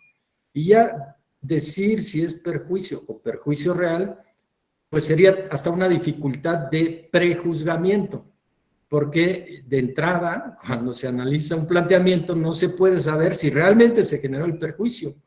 Lo que se sabe es que alguien dice que se generó el perjuicio en sus derechos, pero solo al final, cuando se resuelva el medio de impugnación, se sabrá si el perjuicio fue real o no.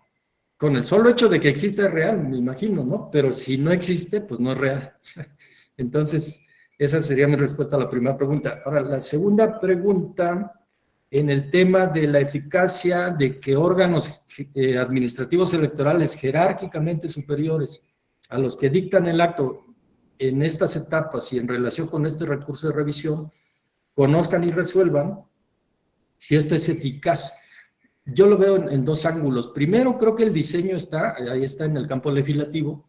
El diseño está para que se busque el remedio dentro del mismo ámbito administrativo. Y volvemos al tema de la especialidad y de la experiencia y del conocimiento acumulado.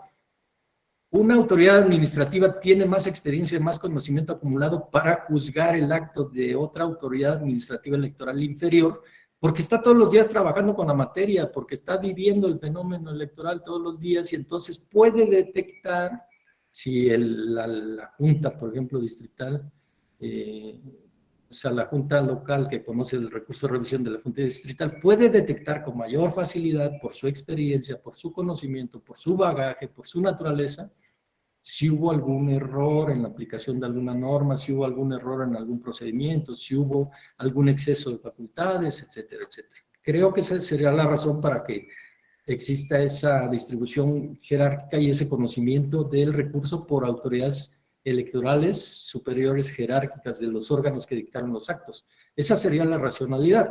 Ahora, estadísticamente no conozco si, por ejemplo, de los recursos de revisión que conocen y resuelven los distintos órganos que ya dijimos, se quedan ahí.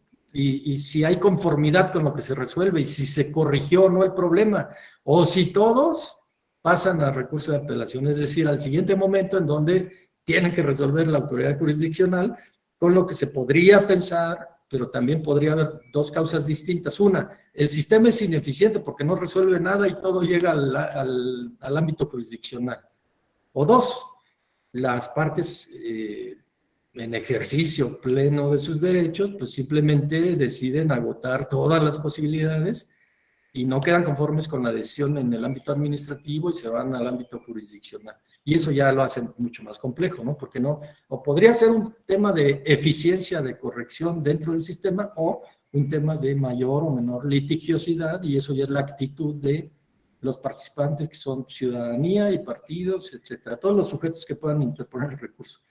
Y la tercera pregunta o comentario, pues tiene que ver con un tema actual que es la tendencia a reformar la normativa existente. ¿Para qué? Para perfeccionarla.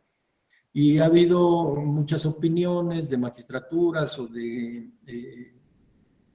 diputados, diputadas, senadores, senadoras, etcétera, o personas del ámbito público o ciudadanía también, en el sentido de que, ¿qué sentido tiene tener un sistema tan complejo de medios de impugnación, tanto que ameritan un taller sobre medios de impugnación como el que estamos llevando, ¿no? Incluso para personas profesionales del derecho.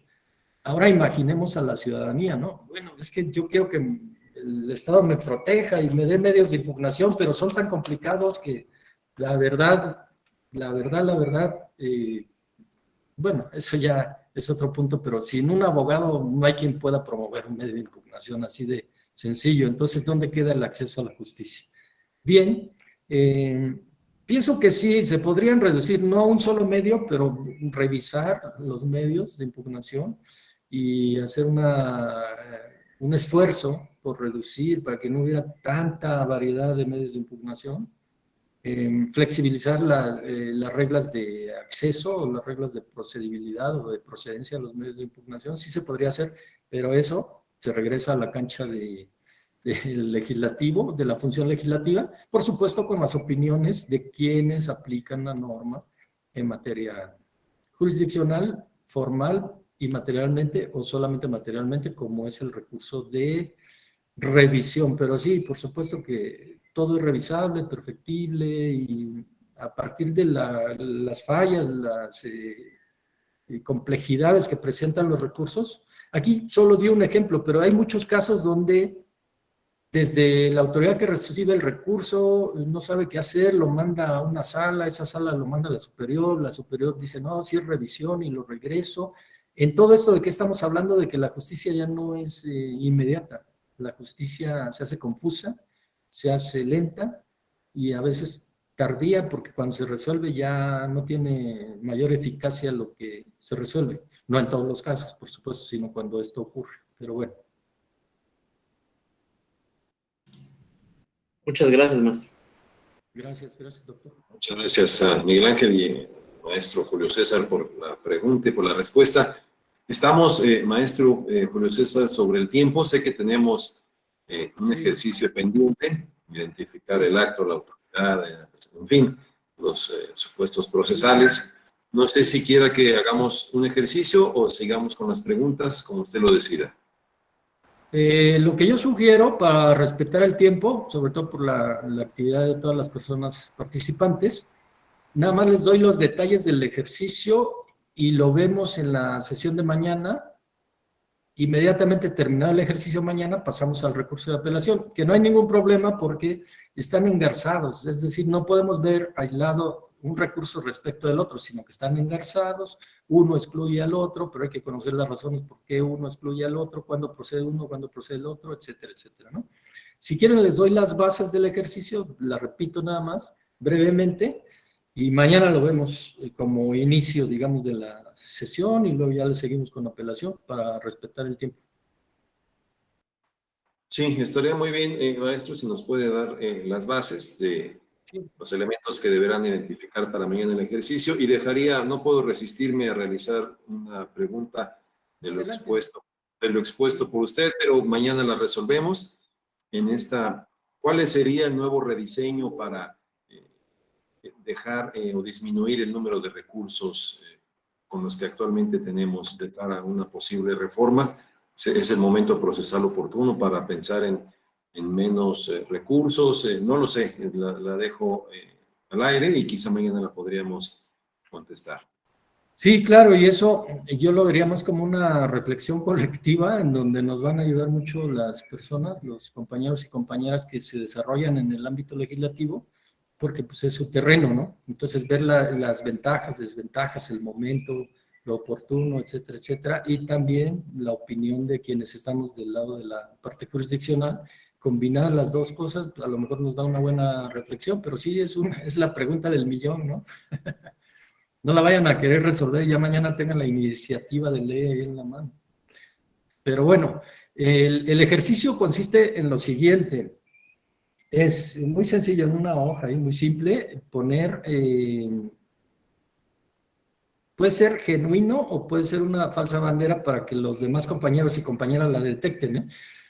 Poner acto que se impugna, autoridad que dicta el acto, momento en que se dicta el acto respecto de si es en un proceso electoral o fuera del proceso electoral, y si es en un proceso electoral, en qué etapa. ¿Qué determinó el acto que se impugna? ¿Quién impugna el acto? ¿Cuáles son las razones por las que impugna el acto? Ese es el primer bloque, digamos. En el segundo bloque, contestar, ¿procede el recurso de revisión contra este acto? ¿Por qué? ¿Está legitimada la persona o el partido que promovió el recurso de revisión contra este acto? ¿Sí o no? ¿Y por qué? Y tercero, si las dos fueron afirmativas en el sentido de que sí procede el recurso y sí está legitimado, ¿qué órgano debería conocer del recurso de revisión interpuesto por esta persona o por este partido? Cada persona aportará su ejemplo, lo va a leer, quizá no todos, no algunos, porque sí veo que son bastantes asistentes, afortunadamente. Y el resto del grupo va a hacer un análisis crítico de lo que propone esa persona y le puede decir, no coincido, porque tú dices que sí procede el recurso, pero yo digo que no y estas son mis razones. Tú dices que sí hay legitimación, yo digo que no y estas son mis razones. O al revés, tú dices que no procede el recurso, pero sí por tales razones. De ahí la utilidad de que si plantean un ejercicio en donde ustedes pongan ahí algo que es incorrecto, pero intencionalmente incorrecto, es para afinar las capacidades de crítica y de análisis de quienes lean su planteamiento, ¿no? Y digan, no, ahí hay algo que no cuadra, porque este órgano no puede conocer del recurso de revisión de aquel otro por estas razones, porque hay una jerarquía, porque la naturaleza debe ser la misma, etcétera, etcétera, o porque es un órgano respecto del cual la misma ley dice que sus actos no podrán ser revisados por recurso de revisión. Eso hará así como que más entretenido el ejercicio, será muy breve, será el inicio de la sesión de mañana y con esto yo pienso que podemos concluir la sesión de hoy. De acuerdo, muchas gracias. Pues si no hubiera alguna duda, algún comentario, no nos resta sino agradecer al maestro Julio César Cruz por esta clase que estuvo sin duda llena de información.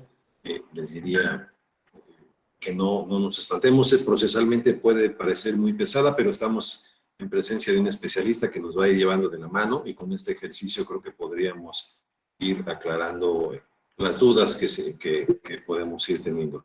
Así que, sin más, les recuerdo, la sesión del día de mañana será presencial en punto de las 10:30. Así que a todas y a todos, muchas gracias, maestro Julio, por esta exposición.